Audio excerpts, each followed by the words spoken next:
A seca e a presión do turismo xa se notan tamén no sistema de abastecemento de auga da Mancomunidade do Salnés. O ente fai un chamamento ao consumo responsable despois de que en xullo se acadara un volume próximo ao límite da capacidade da planta de tratamento. Os alcaldes piden responsabilidade para evitar ter que recorrer a realizar cortes selectivos do suministro durante as noites. Que tal, moi boas? Estes cortes no suministro serían o último recurso. Antes, a Mancomunidade activaría un terceiro motor de bombeo. De seguido ampliamos esta e outras informacións, antes titulares. O PP de Noia saiu esta mañá aos medios para defender a súa xestión estes anos á fronte do Concello. Faino apenas 2 días da moción de censura que os apartará da alcaldía. O turismo medrou na Illa de Arousa nos meses de xuño e xullo. Dende o Concello celebran estes datos que consideran que avalan a súa decisión de crear a zona residencial co tráfico restrinxido.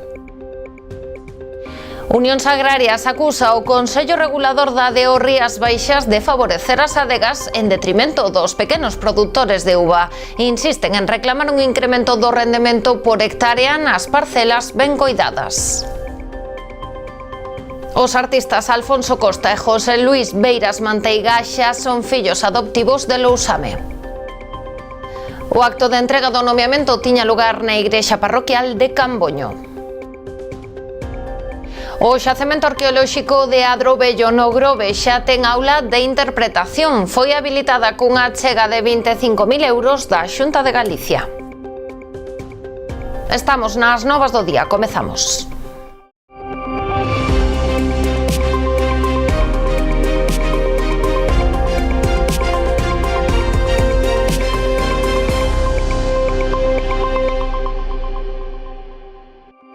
A Mancomunidade do Salnés fai un chamamento ao consumo responsable de auga. Aseguran que de momento non está previsto ningún tipo de corte, pero o ente apela á responsabilidade de veciños, visitantes e sectores económicos da comarca para reducir este consumo ante a elevada demanda rexistrada no mes de xullo. Segundo os datos achegados, o mes pasado acadaron un volume de 820 millóns de litros, unha cifra que sitúa a planta de tratamento preto do seu límite de capacidade. Onte os alcaldes dos 9 concellos do Salnés estableceron un protocolo de actuación no caso de superar este limiar. En primeiro lugar, activaríase un terceiro motor de bombeo. Como último recurso, aplicaríanse cortes selectivos no subministro durante a noite para manter as reservas. Dende a Mancomunidade confesan que a situación preocupa, especialmente polas previsións de afluencia turística e pola necesidade de garantir o abastecemento básico sen ter que recorrer a medidas máis restrictivas. Así, piden aplicar medidas como reducir o rego de xardíns e hortas, evitar encher piscinas, prescindir da limpeza con mangueira e pechar temporalmente as duchas das praias. Ademais, os rexedores aprobaron por unanimidade os investimentos previstos para reforzar o sistema de abastecemento, asumindo un cofinanciamento que supera os 1,2 millóns de euros. O plan comprometido por Augas de Galicia ten un orzamento superior aos 6 millóns de euros e busca modernizar e blindar o abastecemento de auga na comarca máis turística de Galicia. Avante LGBT+ convoca para o vindeiro luns unha concentración en Pontevedra contra as agresións contra o colectivo. Será na Praza de España a partir das 8 da tarde. A iniciativa nace para rexeitar os discursos de odio á violencia diversofóbica e a favor dunha cidade segura para todos, despois da agresión homofoba que se rexistrou o pasado sábado na cidade. Pouco trascendeu deste episodio por vontade das vítimas, pero dende Avante LGBT+ explican que foi na rúa Benito Corval ao redor das 6:30 da madrugada do sábado e que 2 rapaces foron agredidos ao berro de maricóns de merda. O suceso xa foi denunciado ante a Policía Nacional, pero segundo explican dende o colectivo, os agredidos non queren facer pública a súa identidade nin dar máis datos sobre o acontecido. Ante esta situación, dende Avante LGBT+, piden a colaboración da cidadanía. Polo tanto, se alguén foi testemunha da agresión ou pode achegar algún dato, pode contactar co colectivo a través do seu Instagram ou no enderezo electrónico avantepontevedra@gmail.com. Nun comunicado, Avante matiza tamén que Pontevedra é unha cidade acolledora coa diversidade de sexo e de xénero e que estas accións non forman parte da cidade que din, queren, merecen e pola que traballan arreo todo o ano. O Concello de Poio precintou hoxe unha tapería en Combarro. Segundo o goberno local, o establecemento situado en Rúa 3 non contaba con licenza de actividade e acumulaba varios incumprimentos urbanísticos. Ademais, tiña un amplo historial de denuncias por molestias e apropiacións de espazo público, a primeira do ano 2015. Os motivos principais das queixas foron as molestias por ruído, cheiros, fume, a apropiación indebida do espazo público e a ausencia da licenza para exercer a actividade. En febreiro de 2024, vistas as numerosas denuncias realizadas tanto de particulares como da Policía Local e da Garda Civil, o Concello de Poio abriu un expediente administrativo outorgando un prazo de 15 días de audiencia afectada para a legalización da actividade. Tras confirmar que as irregularidades e os problemas persistiran sen que se procedese ao cese da actividade, acordouse o precinto do local. Esta medida foi executada pola Policía Local esta mañá, incluindo as instalacións e outros elementos que se utilicen para realizar a actividade no exterior. Ademais, o Concello iniciou esta semana unha campaña informativa entre a hostalería do casco histórico para recordar as medidas que deben cumprir, como non superar o número de mesas permitidas nas terrazas ou manter limpo e baldeado o espazo.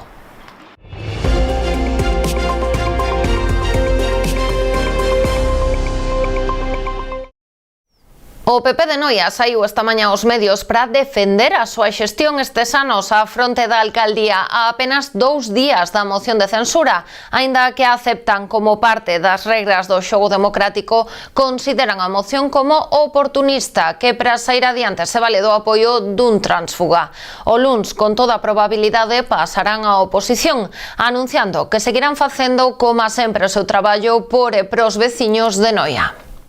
A pesar de aceptala como parte do xogo democrático, se dis do Partido Popular de Noia, que conforman xunto con noieses independentes agrupados o goberno municipal, seguen a criticar as circunstancias nas que se produce esta moción de censura, propiciada, segundo eles, dun xeito completamente oportunista, aproveitándose do apoio dun concelleiro tránsfuga.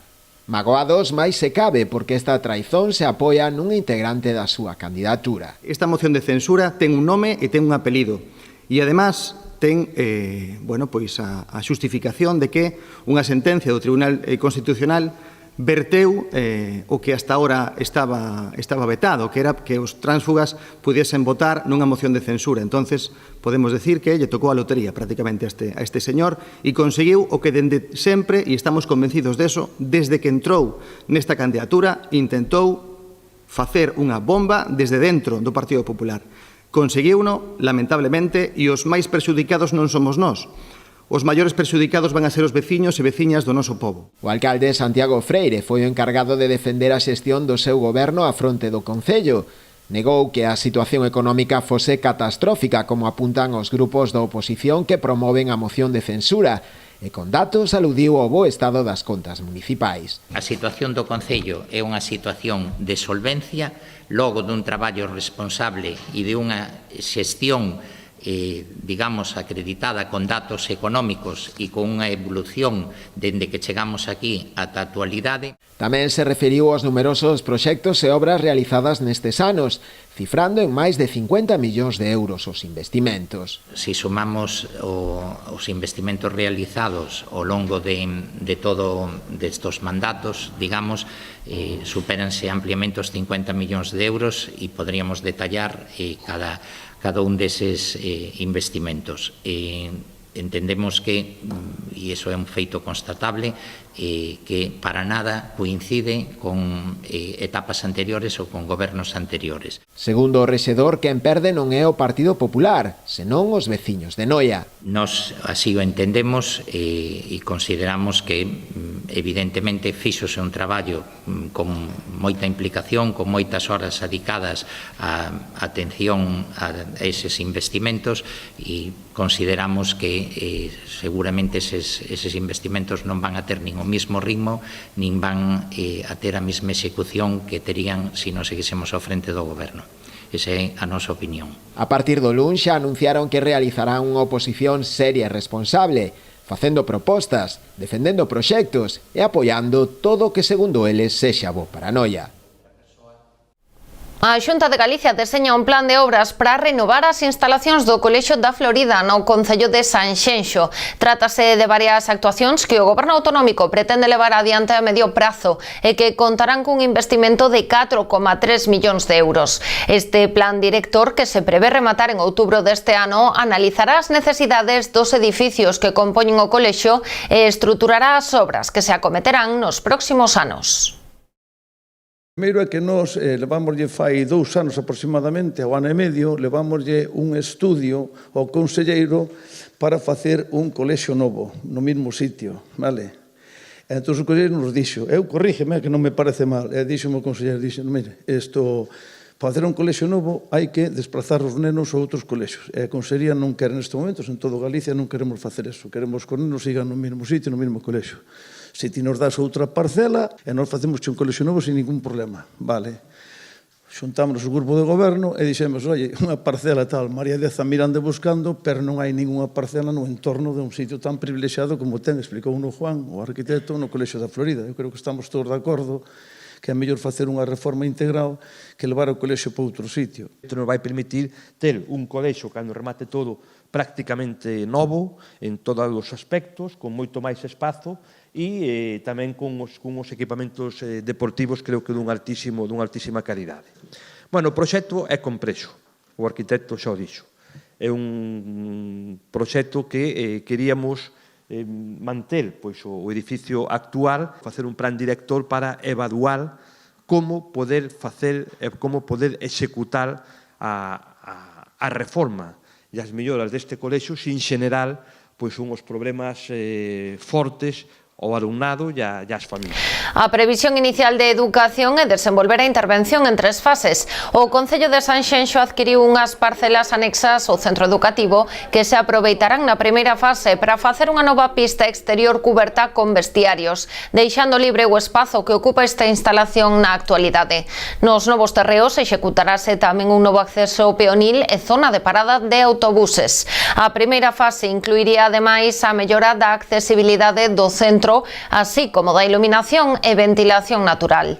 Segundo as estimacións iniciais, a primeira fase suporía un investimento de 1,87 millóns de euros e a previsión é comezar a tramitala ao longo de 2026. No que atinxe as 2 fases restantes, cun orzamento de ao redor de 1,2 millóns de euros cada unha, terían como obxectivo facer melloras máis profundas a medio prazo no colexio, incluindo a rehabilitación integral.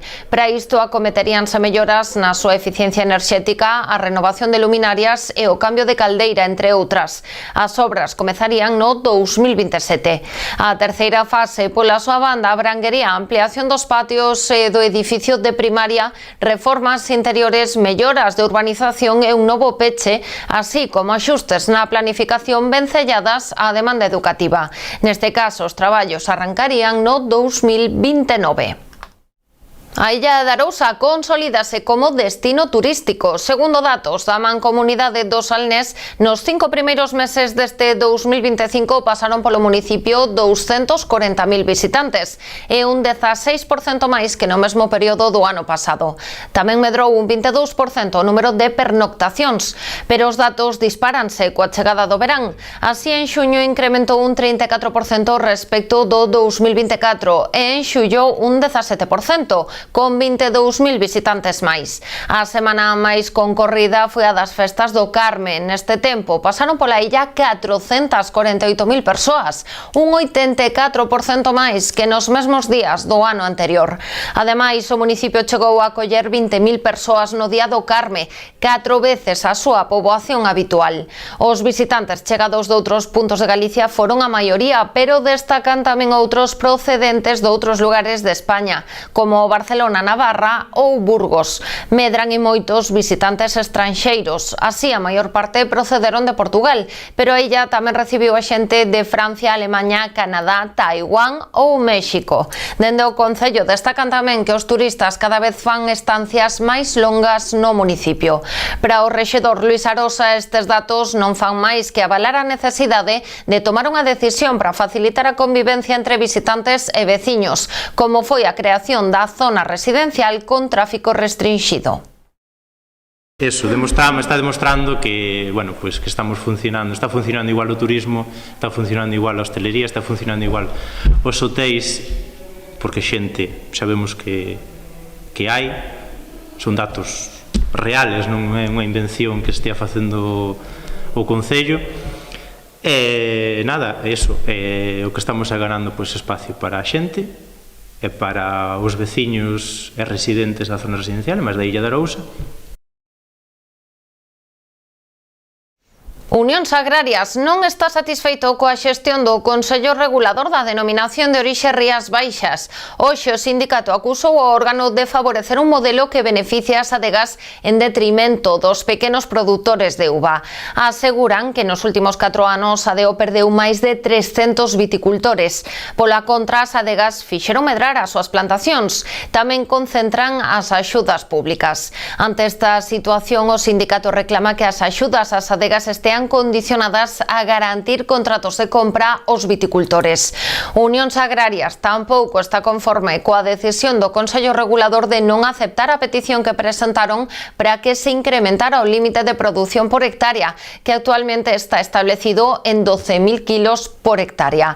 Aseguran que a colleita deste ano será excelente, con acios máis grandes e pesados. Porén, defenden que a decisión do pleno do órgano, que din que está dominado polas adegas, de non aceptar este incremento dos copos obrigará a moitos produtores a vender o excedente a prezos moi baixos.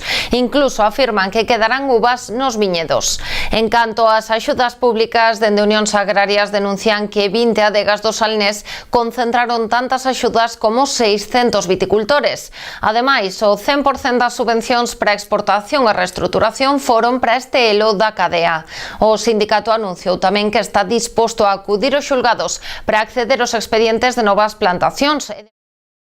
Cada vez as uvas prodúcenas menos viticultores e prodúcenas máis bodegas que plantan hectáreas.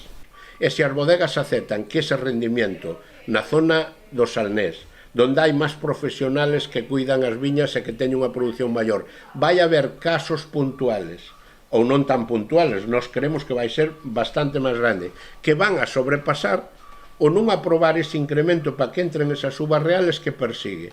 Crear afición de que van quedar uvas sin recoller. Crear afición de que sobran uvas. Crear afición de que se dan as condicións para que este ano nos plantemos unha baixada de precio que é o que ven detrás. Temos seguro que non van quedar uvas sin recoller. O que van quedar é uvas sin recoller a primeiro precio. O que non pode ser que iso valga para abaratar o coste, para que algunhas bodegas ou de algunha maneira acaben metendo esa uva a un baixo precio e pois hai xa unha competencia desleal no mercado, porque pode haber un viño que se venda moi barato e estea ganando máis co que o vende a un precio medio. Logo é que queremos que sea transparente entre todas baixa tarxeta de cada viticultor das uvas reales que ten. En marcha unha nova fase das obras na Lagoa Porto Piñeiro, no Concello de Valga. Os traballos de rexeneración ambiental inclúen a creación dunha praia artificial e contan cun orzamento de case 575.000 euros. Están financiados por fondos Next Generation a través do Xeodestino Mar de Santiago, do que Valga forma parte xunto a Vilanova, Catoira e Pontecesures. Ademais do acondicionamento da zona de baño, que incluirá o aporte de area, o espazo dotarase de alumeado público con con rede soterrada, colocarase mobiliario urbano e executarase un tramo de senda. O obxectivo do goberno local é converter a lagoa a Porto Piñeiro nun espazo de referencia ambiental e social a través dun proxecto valorado en máis de 14 millóns de euros, que ademais da creación da praia artificial contempla a construción dunha piscina, dunha área de usos recreativos e de ocio con xogos de area e auga, unha zona deportiva e equipamento ciclista. Tamén están previstas unha cavea natural no bordo da lagoa cun escenario flotante e cabanas nas que poder aloxarse. Neste mes iniciaránse as obras da praia fluvial e durante o último cuadrimestre do ano espérase contratar outras dúas fases. O remate das sendas ciclistas e peonís con 615.000 euros do programa provincial PON 2030 e a construción dunha piscina e acondicionamento dos terreos adxacentes con 902.000 euros, dos que a Deputación aportará 700.000 e o plan extra e o Concello os 202.000 restantes. É o inicio dunha gran obra que vai ter lugar aquí, que despois poderá comentar máis o alcalde, pero para nós pois é moi importante ver como un entorno que estaba degradado por a actividade mineira, pois se recupera como unha lagoa, neste caso artificial, pero se converte nun espazo natural no que vai ser seguro un dos pilares ou dos reclamos turísticos máis importantes de Valga. A idea que temos nós con estes proxectos é catamaráns, turistas, baixar no antigo porto de carga e descarga de mercancías, que hoxe hai un pantalán xa construído por Portos de Galicia, baixar os turistas ali, subirse ao teleférico, vista aérea do Concello e baixar aquí en este precioso proxecto que esperamos levar a cabo. Moi ambicioso, a verdade é que é moi ambicioso, pero nós non nos cortamos a hora de, cando creemos nunha cousa, pois vamos indo pasiño a pasiño, pero adiante para rematar un proxecto que entendemos que é importantísimo para o Concello de Valga. E seguimos con obras porque o Executivo rianxeiro informou dunha nova actuación que vai realizarse no municipio. Neste caso, trátase da construción dunha senda peonil na estrada provincial DP 7202, na zona entre os núcleos da Barraca e Lustres. As obras, financiadas pola Deputación da Coruña por un importe de preto de 162.000 euros, veñen de ser adxudicadas á firma local Tarrío y Suárez. O proxecto prevé a construción dunha senda peonil sobreelevada de 2 metros de ancho medio e case 400 de longitude, entre os puntos kilométricos 1+541 e 1+911 da estrada provincial. O proxecto incluirá ademais a execución dunha nova rede de drenaxe de augas pluviais mediante tubaxes de PVC. Voltamos de contado, non marchen.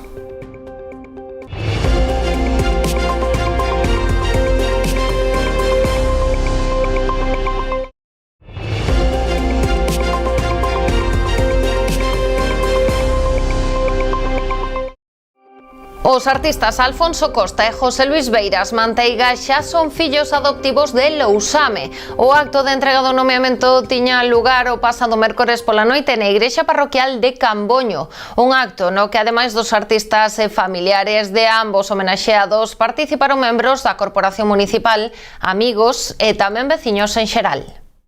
Nun ateigado acto de entrega de nomeamento celebrado na igrexa parroquial de Camboño, os artistas Alfonso Costa e José Luis Beiras Manteiga recibiron o título de fillos adoptivos de Lousame.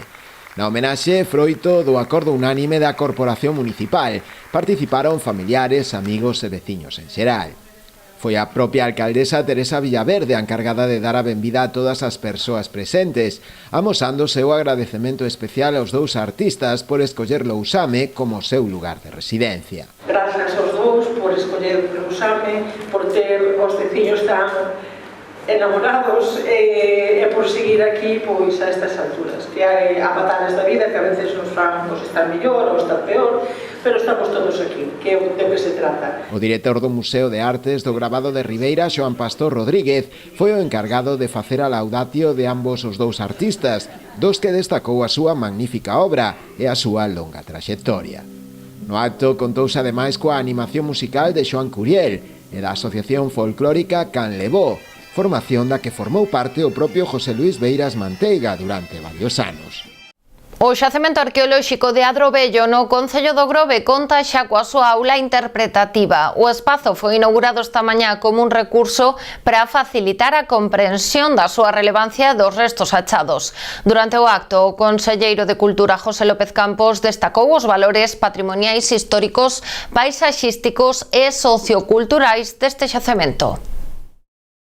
Coñecer toda e documentar toda a información que nos está aportando este xacemento e, sobre todo, poñelo a disposición dos veciños, de todos os cidadáns, da xente que nos ven a visitar, dos veciños tamén do Grove e desta comarca, pero tamén dos investigadores, non? E para iso era importante poñer en marcha esta aula de interpretación no que explicamos todo ese percorrido durante toda a súa historia e que dende hoxe vai a estar a disposición de todos aqueles que queiran e que teñan a curiosidade de coñecer un pouco máis a historia deste xacemento, que non deixa de ser a historia de Galicia. Adrovello pasou moitos anos abandonado, protagonista máis de loitas políticas absurdas que de outras cuestións, e desde estes anos a Consellería ten un compromiso firme e os resultados empezan a ver. Ahora estánse traballando e rematando os traballos para premusealización de Adrovello e hoxe estamos con esta aula, de tal xeito que esta entorna total de San Vicente empeza a coller un protagonismo na historia, pero sobre todo na información, na didáctica e na expresión do que fomos e do que somos, de tal xeito que seguramente en poucos anos Adrovello vai ser un dos xacementos de referencia en toda Galicia. É un día histórico para San Vicente, para o Grove, porque levamos moitos anos traballando e loitando para que chegáramos a este momento de poder inaugurar pois aquí en San Vicente unha aula expositiva sobre o xacemento de Adrovello, non? Porque en Adrovello resúmese un pouco a historia de toda Galicia, é unha necrópole moi importante, a máis importante de Galicia, e aí podemos descubrir o que ocurría no pasado para saber entender esta aula de interpretación supuxo un investimento da Xunta de 25.000 euros e contou coa colaboración da Arquidiocese de Santiago e a Universidade de Vigo. Un acordo que permitiu a cesión dun inmoble anexo á Casa Reitoral e preto da Igrexa de San Vicente do Grove. O espazo conta con 12 paneis explicativos que tratan a historia e o significado do xacemento. Tamén pode verse unha maqueta, un sartego pétreo extraído ali e a réplica da moeda xacobea da Traslatio, exhumada durante as excavacións en 1985. A zona arqueolóxica do Adrovello declarouse ben de interese cultural en decembro de 2022 por tratarse dun dos bens máis sobranceiros do patrimonio cultural galego e polo seu enorme interese científico, histórico e arqueolóxico. Trátase tamén dun emprazamento significativo dentro do Camiño de Santiago, o seu lugar de entrada do corpo do apóstolo Santiago cara a Compostela dende Xerusalén. Esta actuación enmárcase nos traballos da Xunta co Plan de Actuacións Arqueolóxicas de 2025 que destina preto de 500.000 euros para a realización dunha vintena de actuacións arqueolóxicas na provincia de Pontevedra. 1,5 millón de euros para 81 actuacións en xacementos por toda Galicia. Esta mañá inaugurábase na Alameda Noiesa a feira Pop-Up, a iniciativa comercial organizada pola Asociación Noia Histórica en colaboración co Concello prolongarase ata o domingo. Nela participan un total de 13 establecementos comerciais da vila, ofrecendo importantes descontos de roupa e calzado.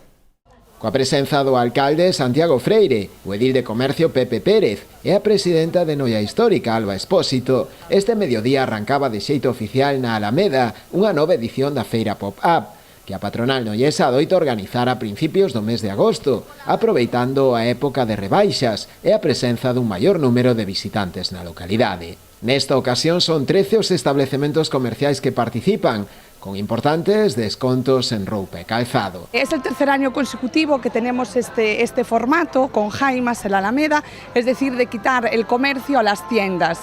Y la verdad tiene muy buena acogida, tanto por parte de los comerciantes asociados, dada la gran participación, como por parte del usuario y del consumidor, dado que él es más atractivo y además, dado que le ponemos las comodidades de que le quitamos el producto a la calle, tenemos que añadir que los precios son muy atractivos, con lo cual es un buen formato formato y tiene muy buena acogida en los últimos años, que lo llevamos haciendo así. Na xornada de mañá sábado, coa finalidade de incentivar tamén as compras, celebrarase un sorteo en directo de 3 premios de 50 euros para trocar na propia feira. Pensamos en hacer un sorteo que va a tener lugar mañana a las 10 de la noche, un sorteo presencial de 3 vales de compra de 50 euros. La forma de participar es que a medida que se va comprando, se va entregando al consumidor un vale, un ticket con un número. Entonces mañana se puede participar en el sorteo y esos 50 euros son para gastar en la feria, es decir, el domingo se tendrían que canjear esos 50 euros en la feria. Dende o Concello que colabora coa iniciativa, destacaron a importancia deste tipo de eventos. É un incentivo para que moita xente se achegue, participe e merque das moitas ofertas porque son os precios moi competitivos. Espero que ao final da mesma todos os comerciantes resulten moi satisfeitos desta iniciativa. Atópase nesta zona fronte do Concello que ten tamén un reclamo especial e que hai moita xente que, inda que non ven inicialmente con intención de mercar, unha vez que aproveita para visitar outros atractivos da vila, pois acaba comprando eses produtos. Ao longo da fin de semana levaránse a cabo diversas actividades paralelas.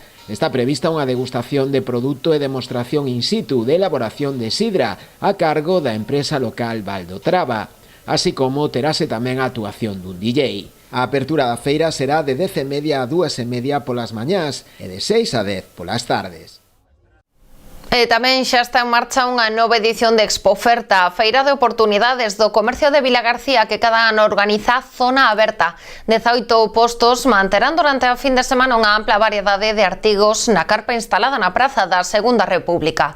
Poderán atopar diferentes tipos de roupa, calzado, artigos de confección, lencería infantil, decoración para o fogar, óptica ou bixutería. Todo a prezos de saldo. A carpa estará aberta ao público en horario de mañá e de tarde. En concreto, será dende as 10:30 da mañá ás 2:30 da tarde e dende as 6:30 ata as 10:30 da noite. Máis de 100.000 persoas pasaron xa polas actividades do verán pontevedrés. Son cifras que ofreceu esta mañá o Concello de Pontevedra a piques de entrar de cheo nas festas da Peregrina, a Semana Grande da cidade. Nas últimas semanas, por ciclos como o Festixeve, o Festival de Jazz e Blues, Cinema e Estrelas, o Titirivedra ou o Itineranta, pasaron máis de 830 artistas e intérpretes. Deles, máis do 82% eran galegos. Agora, co arranque das festas da Peregrina, a cidade por en marcha o seu operativo especial.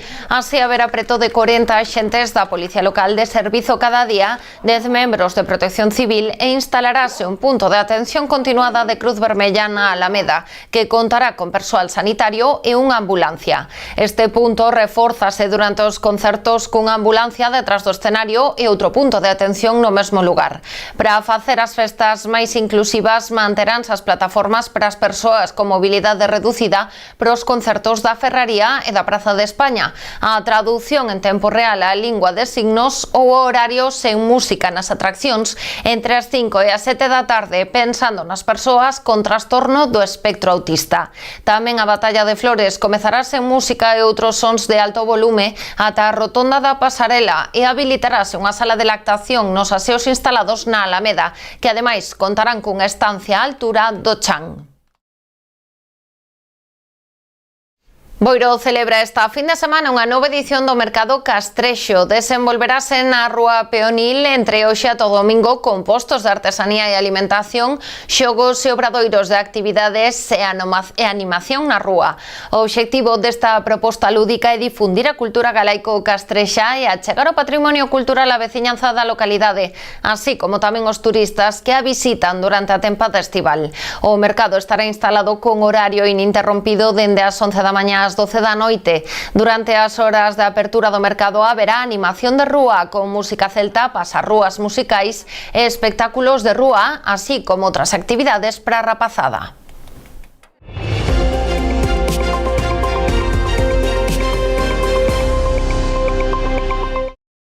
A Concellería de Cultura de Noia vende dar a coñecer o programa das festas patronais do San Bartolomeu. Desenvolveránse do 22 ao 26 de agosto.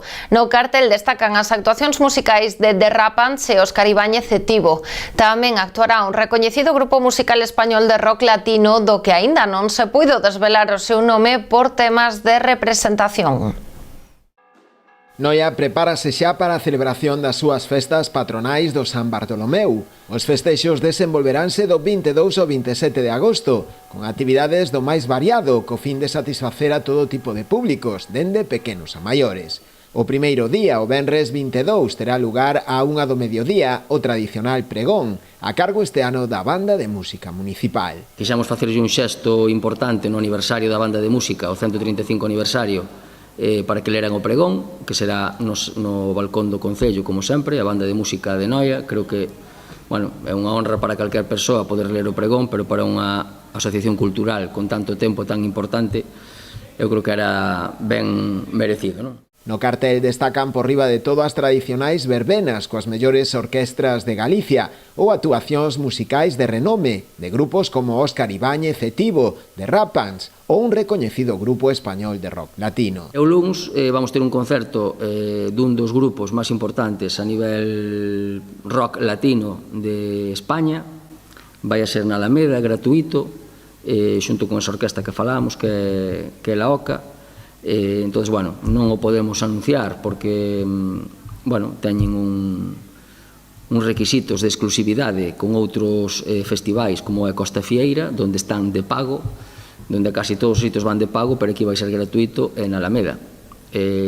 Calquer persona se pode facer cargo de quen é, un grupo rock latino que son varios irmáns, que, bueno, creo que van a deleitarnos cun concertazo na Alameda. Tampouco faltará o apartado da tradición, coas actividades organizadas pola Asociación Pon un San Cosmeiro, de fomento do uso do traxe tradicional, que se celebrará o sábado 23. Os eventos festivos completaránse tamén o venres 29 co Carnaval de Verán e o domingo 31, coa actuación no Coliseo Noela da Escola de Danza Oitos, que presentará o seu novo espectáculo, As Portas do Mar.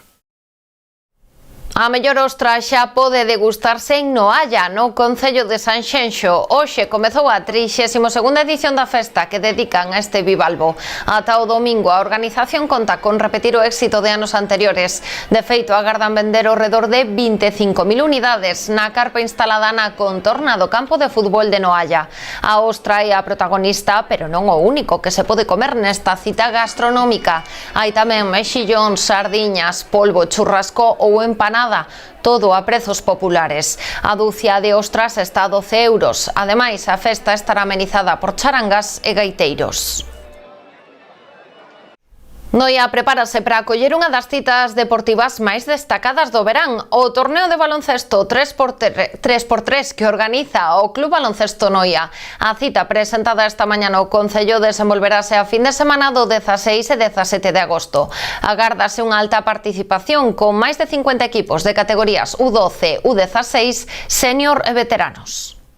A Alameda Noiesa acollerá os días 16 e 17 deste mes de agosto unha nova edición do torneo de baloncesto 3x3, organizado polo Club Baloncesto Noia. A actividade estará aberta ás categorías U12, U16, senior e veteranos. Unha das probas máis esperadas do verán en Noia. Vaise celebrar o vindeiro 16 e 17 de agosto aquí na Alameda de Noia. Invitámosvos a todos aos que queirades participar a vir a disfrutar desta competición e, sobre todo, invitamos a que a xente veña a ver o espectáculo que dan estos deportistas aquí en Alameda. Recordamos que as categorías que temos, empezando por sub-12, que é mixto, sub-16, tanto femenino como masculino, senior masculino como femenino, e despois a categoría de amigos de Tinín, tamén mixta, pois facendo un pouco recordo a esta persoaxe tan querida no noso pobo. Aínda que non ten un afán só competitivo, xa que busca ser máis ben unha festa do básquet, dende a organización destacaron o alto nivel dos participantes e tamén o número de equipos inscritos, máis de 50 nestes momentos, chegados dende toda a comunidade e mesmo de fora. Esperamos un total duns 350 participantes, a maioría deles serán de todos os puntos da xeografía galega, pero tamén esperamos equipos que veñen desde Barcelona, Madrid, desde Valencia, creo que temos un. A nivel competición, o que nos gusta é que sea un 3x3 lúdico. Hai moitos 3x3 por toda a xeografía de España, donde os participantes veñen por premios económicos e así. Nós non escapamos deso. Escapamos porque o que pretendemos é que sexa algo lúdico, que os rapaces da vila poidan xogar, que non nos encontremos con barreiras. Dende o Concello, que colabora coa actividade, destacaron a importancia desta iniciativa, non só polo aspecto deportivo, senón tamén polo dinamismo que lle dá a vila. Un evento difícil de organizar porque é unha cantidade intensa de participantes e de xente que se involucra e que participa neste evento e ademais que dinamiza non solamente o mundo do deporte, sino que é moita xente que ven a consumir a noia, as cafeterías, incluso aos hotéis e demais, e entonces enche a noia de xente nun mes como é agosto, un mes moi activo aquí en Noia. As inscricións estarán abertas ata o día 10. No caso de que as condicións meteorolóxicas non foran favorables, o torneo disputaríase no pabillón Alonso Rodríguez. E con este torneo baloncesto 3x3 organizado polo Club Baloncesto Noia pechamos o informativo deste venres 8 de agosto. As novas do día volve o luns con máis actualidade. Que pasen unha feliz fin de semana.